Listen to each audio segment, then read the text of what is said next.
Welcome back again, guys. Today we are going to continue the Atomic Habits Part 8, most probably. And we are going to start with the third part, that is how to build better habits in 4 simple steps. So let's start. How to build better habits in 4 simple steps. In 1898, a psychologist named Edward Thorndike conducted an experiment that would lay the foundation for our understanding of how habits form and the rules that guide our behavior. Thorndike was interested in studying the behavior of animals, and he started by the working with cats. He would place each cat inside a device known as a puzzle box. The box was designed so that the cat could escape through a door by some simple act, such as pulling out at a loop of cord, pressing a lever, or stepping on a platform. For example, a box contained a lever that, when pressed, would open a door on the side of the box. Once the door had been opened, the cat could dart out and run over to a bowl of food. Most cats wanted to escape as soon as they were placed inside the box. They would poke their nose into the corners, stick their paws through openings, and claw at loose objects. After a few minutes at exploration, the cats would happen to press the magical lever. The door would open and they would escape. Thorndike tracked the behavior of each cat across many trials. In the beginning, the animals moved around the box at random, but as soon as the lever had been pressed and the door opened, the process of learning began. Gradually, each cat learned to associate the action of pressing lever with the reward of escaping the box and getting the food. After 20 to 30 trials, this behavior became so automatic that habitual that the cat could escape within a few seconds. For example, Thorndike noted cat 12 took the following times to perform the act: 160 seconds, 30 seconds, 96, 60, 15, 28, 20, 30, 22, 11, 15, so on till 6 and 7. During the first 3 trials, the cat escaped in an average of 1.5 minutes. During the last 3 trials, it escaped in an average of 6.3 seconds. With practice, each cat made fewer errors and their actions became quicker and more automatic. Rather than repeat the same mistakes, the cat began to cut straight to the solution. From these studies, Thorndike described the learning process by the starting behavior followed by satisfying consequences tend to be repeated, and those that produce unpleasant consequences are less likely to be repeated. His work provides the perfect starting point for discussing fundamental questions like what are habits and why does the brain bother building them at all. Why your brain build habits? A habit is a behavior that has been repeated enough times to become automatic. The process of habit formation begins with a trial and error. Whenever you encounter a new situation in life, your brain has to make a decision. How do I respond to this? The first time you came across a problem, you are not sure how to solve it. Like Thorndike's cat, you are just trying things out to see what works. Neurologically, activity in the brain is high during this period. You are careful analyzing the situation and making the conscious decisions about how to act. You are taking in turns of new formation and trying to make sense of it at all. The brain is busy learning the most effective course of action. Occasionally, like cat pressing on a lever, you stumble across a solution. You are feeling anxious and you discover that going for a run calms you down. You are mentally exhausted from a long day of work and you learn that the playing video games relax you. You are exploring, and then bam, a reward. After you stumble upon an unexpected reward, you alter your strategy for the next time. Your brain immediately begins to catalog the events that preceded the reward. Wait a minute, that felt good. What did I do right before that? This is a feedback loop behind all human behavior. Try, fail, learn, try differently. With practice, The useless moments fade away and the useful actions get reinforced. That's a habit forming. Whenever you face a problem repeatedly, your brain begins to automate the process of solving it.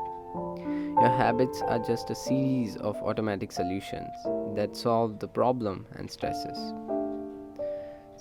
you face regularly. As a behavioral scientist, Jason Hera writes, habits are simply reliable solutions to recurring problems in our environment. As a habit created, the level of activity in the brain decreases. You learn to lock in a cues that predict success and tune out everything else. When a similar situation arises in the future, you know exactly what to look for. There is no longer need to analyze every angle of situation. Your brain skips the process of trial and error and creates a mental rule. If this, then that. These cognitive scripts can be followed automatically whenever the situation is appropriate. Now, whenever you feel stress, you get the itch to run. As soon as you walk in the door from work, you grab a video game controller. A choice that once required effort is now automatic. A habit has been created.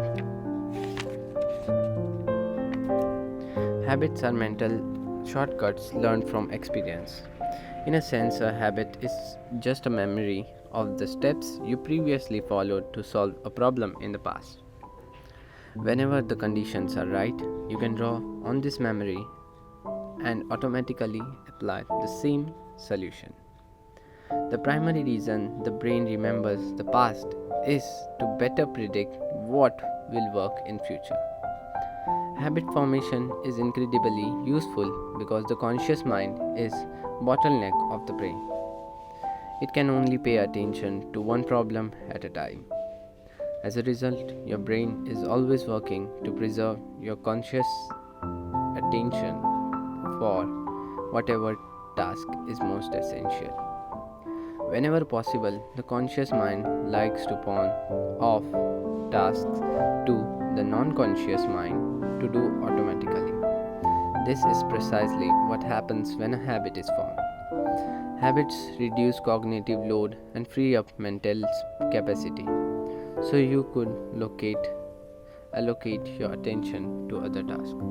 Despite their efficiency, some people still wonder about the benefits of habits. The argument goes like this: will habits make my life dull? I don't want to pigeonhole myself into a lifestyle I don't enjoy. Doesn't so much routine take away the vibrancy and spontaneity of life? Hardly. Such questions set a failed dichotomy. They make you think that you have to choose between building habits and attaining freedom. In reality, two complement each other. Habits do not restrict freedom, they create it. In fact, the people who don't have their habits handled are often the ones with the least amount of freedom. Without good financial habits, you will always be struggling for the next dollar. Without good health habits, you will be seem to be short on energy. Without good learning habits, you will always feel like you are behind the curve.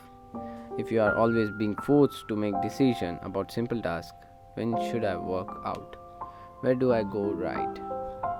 Where do I pay bills? Then you have less time for the freedom.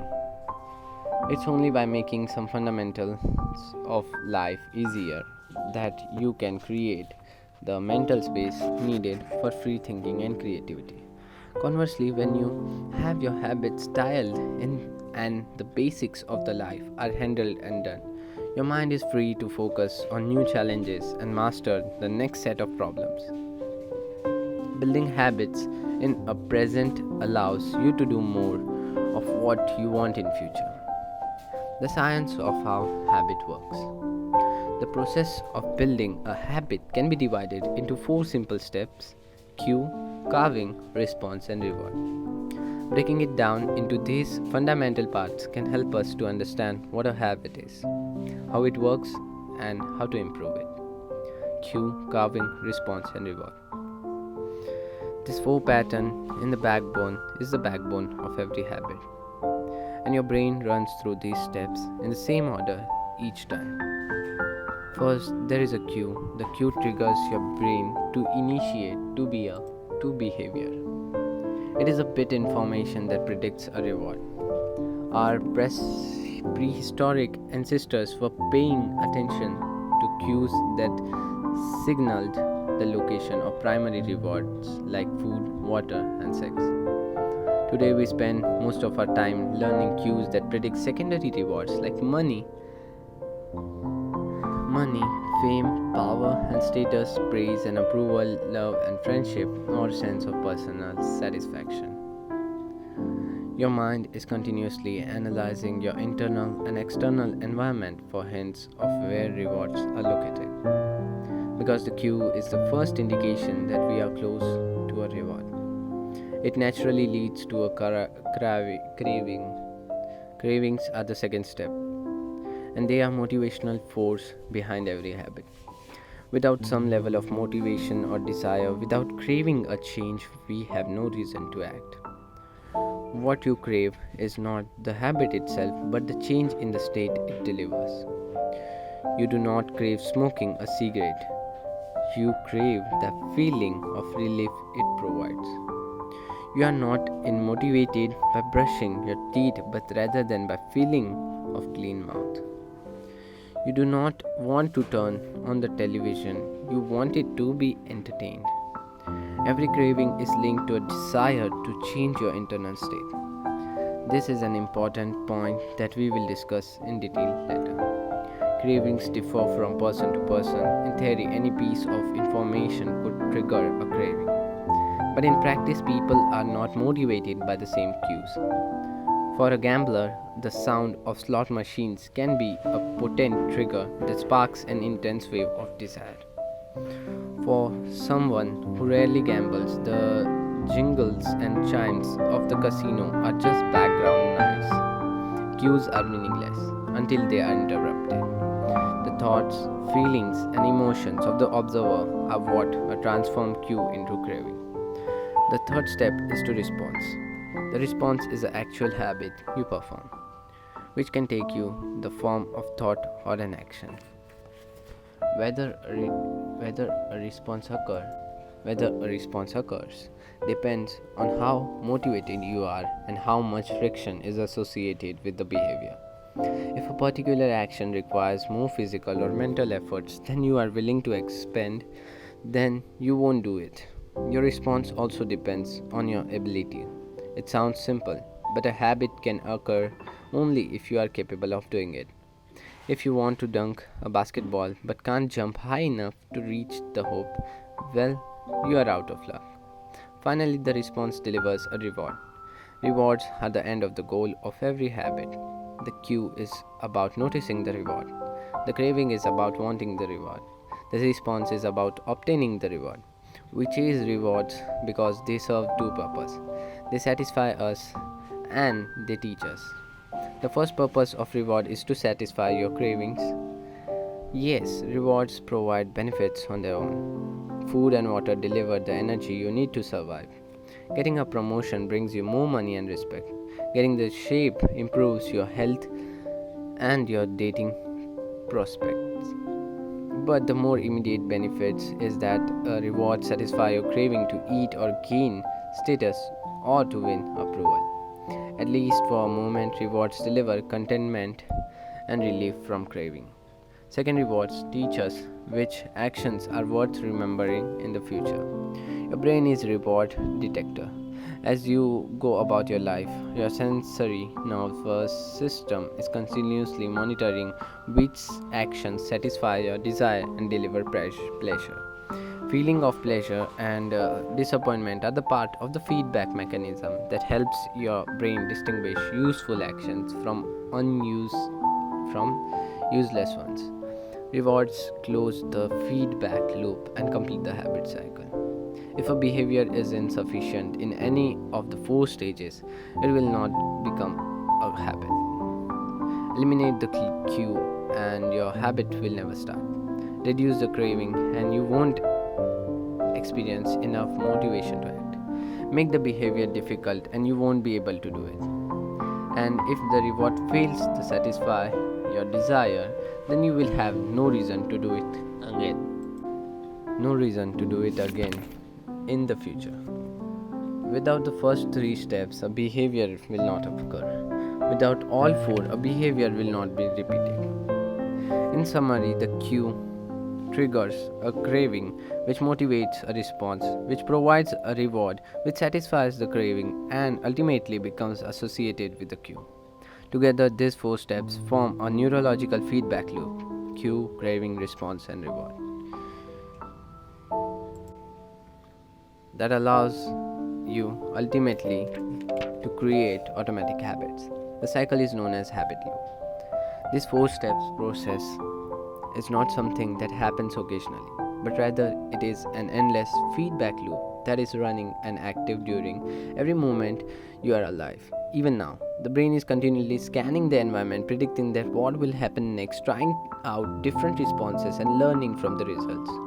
The entire process is completed in a split second, and we use it again and again without realizing everything that has been packed into a previous moment. We can split these 4 steps into the 2 phases: the problem phase and the solution phase. The problem phase includes the cue, and the carving, and it is when you realize that something needs to change.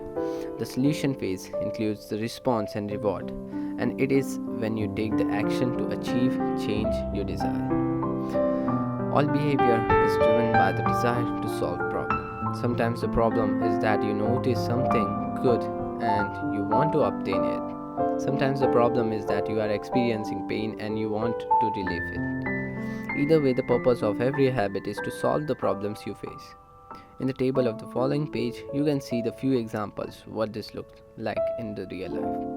Imagine walking into the dark room and flipping on the light switch. You have performed the simple habit so many times it occurs without you thinking. You proceed through all 4 stages in a fraction of seconds. The urge to act strikes you without thinking. By the time we become adults, we rarely notice that the habits are running our lives. Most of us never give a second thought to the fact that we tie the same shoe first each morning, or unplug the toaster after each use, or always change into the comfortable clothes after getting home from work.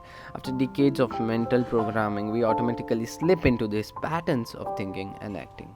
The 4 laws of behavior change.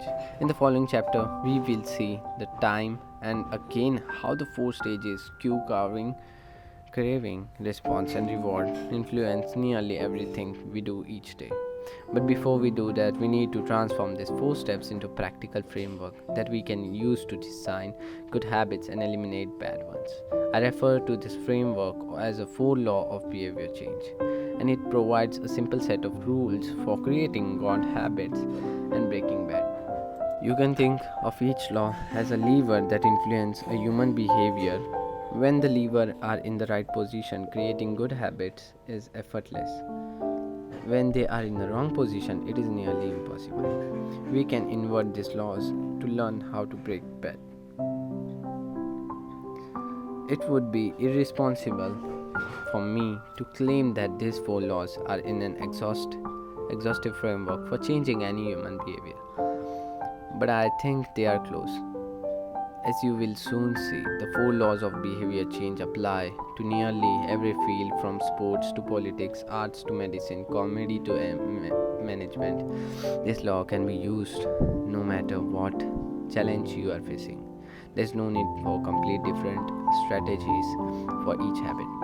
Whenever you want to change your behavior, you can simply ask yourself, how can I make it obvious? How can I make it attractive? How can I make it easy? How can I make it satisfying? If you have ever wondered, why don't I do what I say I'm going to do? Why don't I lose the weight, or stop smoking, or save retirement, or start the side business?